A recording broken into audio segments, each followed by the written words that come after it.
Some of you don't really understand the reason behind President Trump's recent intervention in the Christian genocide happening in Nigeria. Many people saw the headline, but very few know the deeper reason why the United States and the world are finally stepping in. Let's start from the beginning. Over the last decade, America has been Nigeria's biggest international security partner. Washington has supplied drones, bomb kits, fighter jet upgrades, and intelligence worth billions of dollars. The idea was simple: help Nigeria defeat Boko Haram and its offshoot, ISWAP.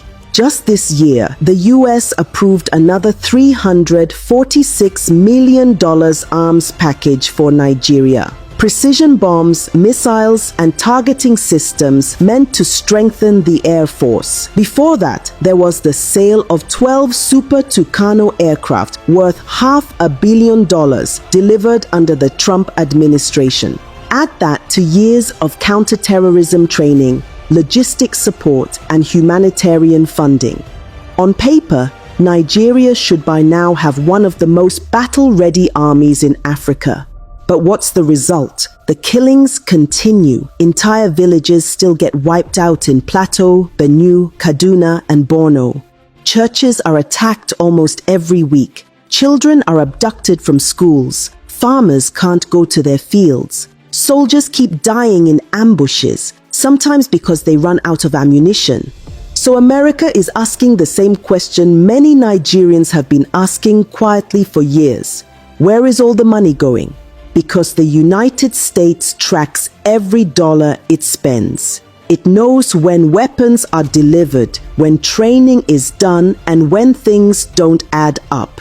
Intelligence reports show that despite billions invested, Nigeria's security forces remain under-equipped, under-motivated, and deeply compromised. And that's the root of America's frustration. Trump's declaration that Nigeria is a country of particular concern was not only about religion, it was about credibility. Washington is tired of funding what looks like an endless war with no genuine intention to win. When a country keeps receiving military support but still allows terrorists to thrive, it raises suspicion. When attacks follow the same pattern, Christians targeted in their villages, priests kidnapped, worshippers slaughtered in churches, and there's still no serious response, the world begins to wonder whether the violence is being quietly tolerated. That's why Trump's words hit so hard. They are killing record numbers of Christians in Nigeria, and I will not allow that to continue.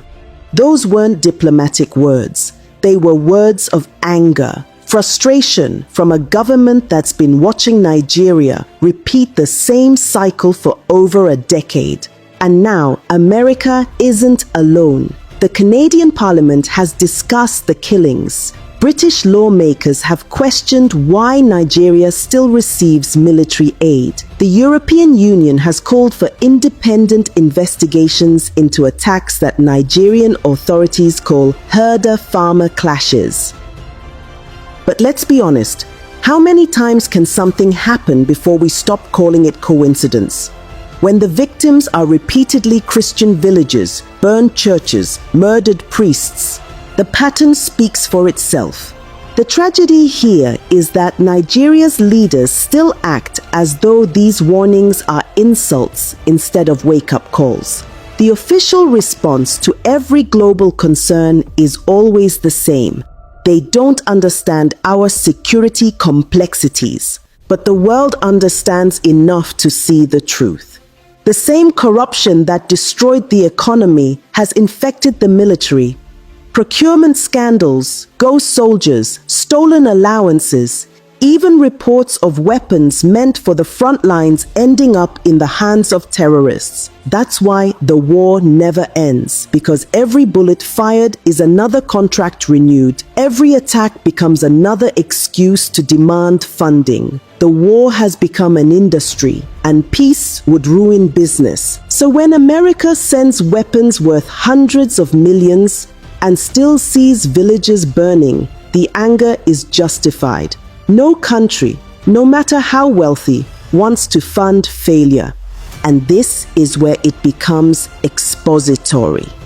The US strategy now is shifting. The new aid packages come with strict monitoring clauses, human rights tracking, field audits, and transparent reporting. Washington wants to see evidence that the weapons are used for the right purpose, not for politics or profit.